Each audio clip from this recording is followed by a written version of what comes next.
You stare at choices that stretch past your sightline.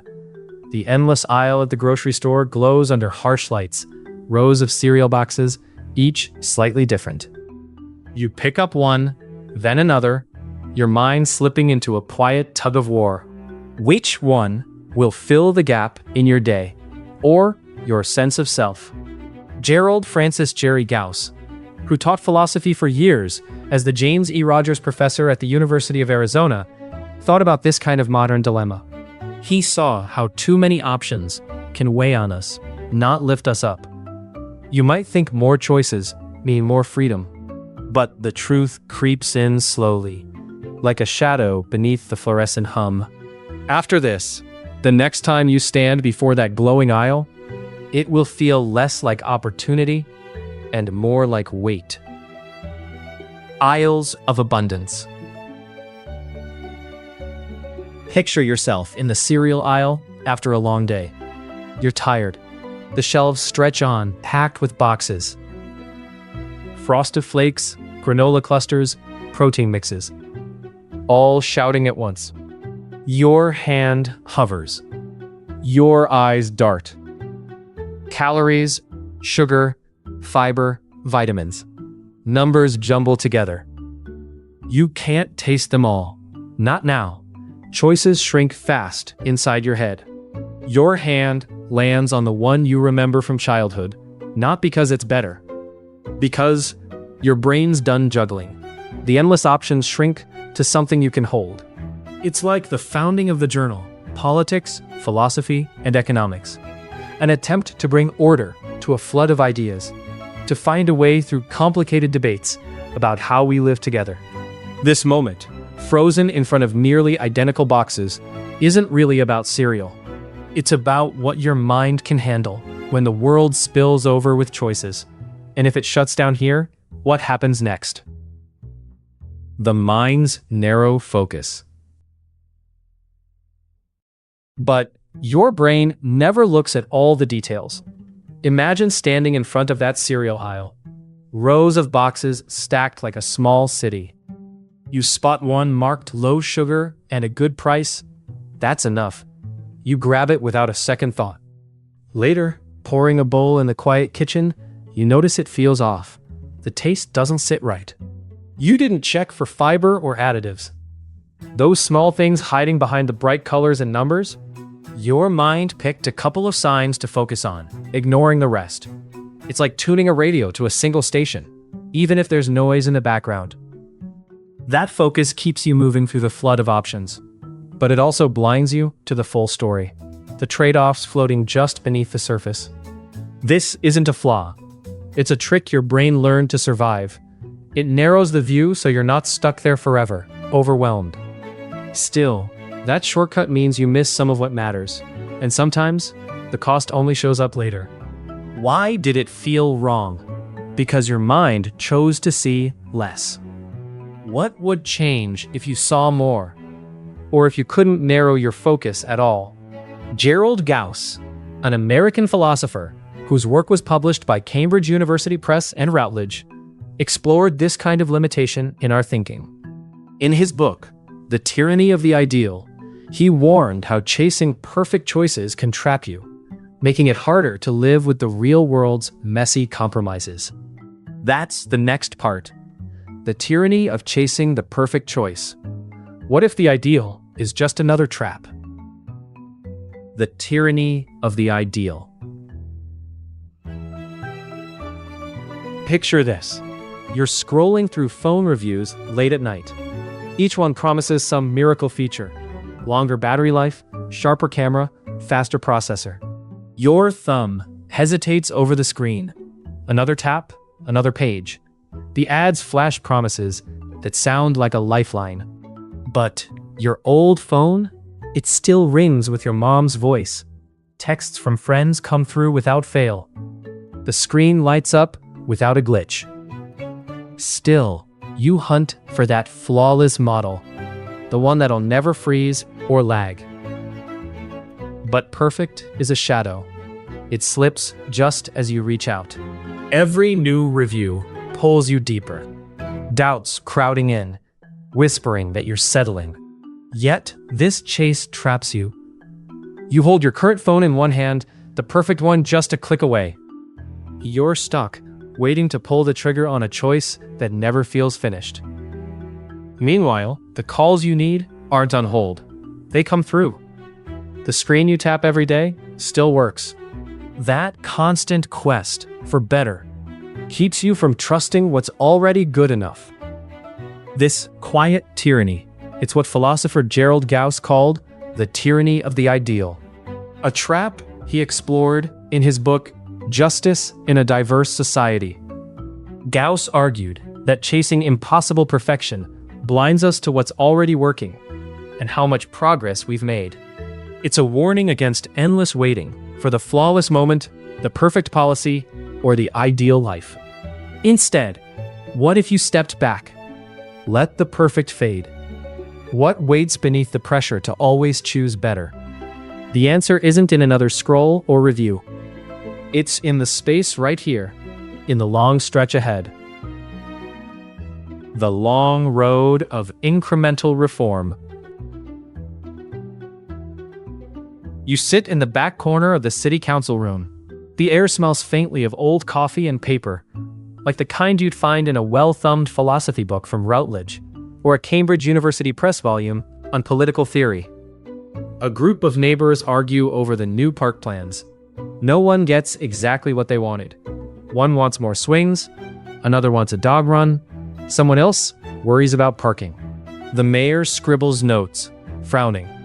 Voices overlap like a messy chorus. Then a compromise slips through. A smaller dog run here, fewer swings there. A bit more green space squeezed into the corner. It's not the perfect park anyone dreamed of. It's patchy, frustrating, but it moves forward, step by tiny step. You remember the endless aisles at the grocery store. So many nearly identical choices, none truly perfect. Politics can feel much the same. The long road of incremental reform isn't about bold leaps.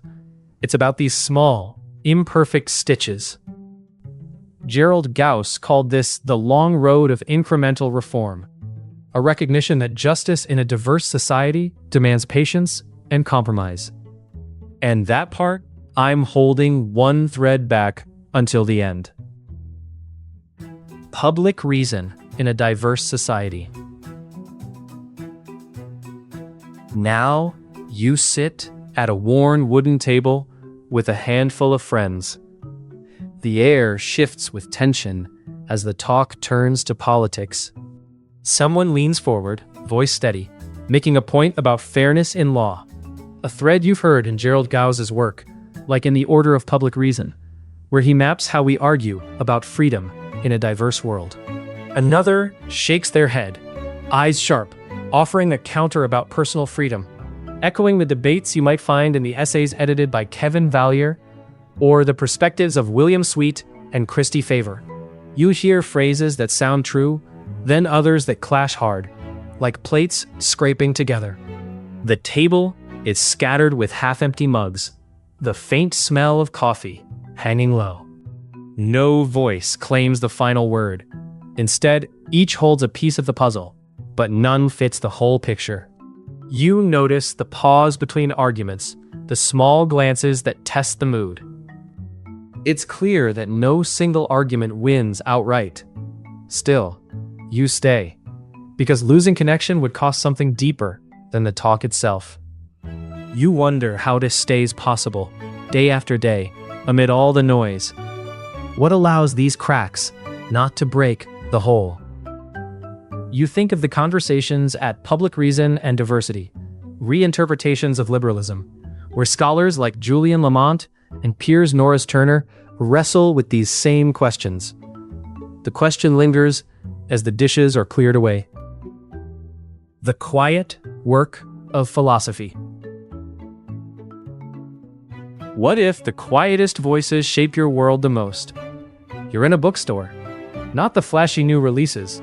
Somewhere in the back, a shelf creaks under the weight of thick volumes by Stanley Benn, Fred D'Agostino, Chandran Kukathas. Maybe Bernard Bosanquet's essays are there too, their spines worn from years of careful reading. You might never crack their covers, yet their ideas thread through the laws you live by. The debates that tug at your sense of fairness, the way you silently judge freedom and its limits. Suppose a single sentence from one of their essays slips into a court ruling. It reshapes the boundaries of what's allowed, slowly, unseen. This isn't about grand speeches or fiery protests. It's about the steady tick of thought, day after day. John Thrasher, too, has spent years quietly untangling these ideas, shaping how political philosophy meets real life. You might miss it, but it changes what you believe is possible. One evening, you pause by the fridge, scrolling through endless snack choices. Too many labels, too many options. Somewhere in your mind, those quiet thinkers are still working, nudging how you weigh choice itself. Sometimes, the loudest moments come from the softest whispers. So what happens when these slow shifts meet the chaos of real life? That's where the real questions start. Facing the open society's complexities. Picture the morning. You pull into the grocery store parking lot. The shelves inside are full. Not just brands, but versions. Organic, gluten-free, low sodium, all lined up in neat rows. You came for bread.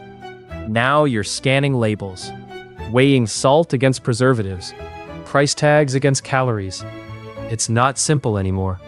This is the kind of complexity Gerald Gauss explored in his book, The Open Society and Its Complexities, published by Oxford University Press. Consider next week, the news breaks about a new virus spreading fast. The government acts. Businesses shut down. Your paycheck feels thinner. You want to do the right thing. Keep your family safe. Keep your job. But no plan fits every need. Every choice pulls at you. Go out to work or stay home and risk falling behind. Buy extra groceries or hold on to the cash. None come with easy answers. You can't pause the world and wait for clarity. You have to move. So you gather your options. Imperfect and incomplete. You try to stay open to what comes next. The quiet patience of juggling risks becomes your constant companion. Outside, rain splatters on your windshield. The road ahead looks unclear, but the engine's still running. What does it mean to keep driving? You stare at choices that stretch past your sightline. Every app, every swipe, every menu opens another door. None marked clear or final.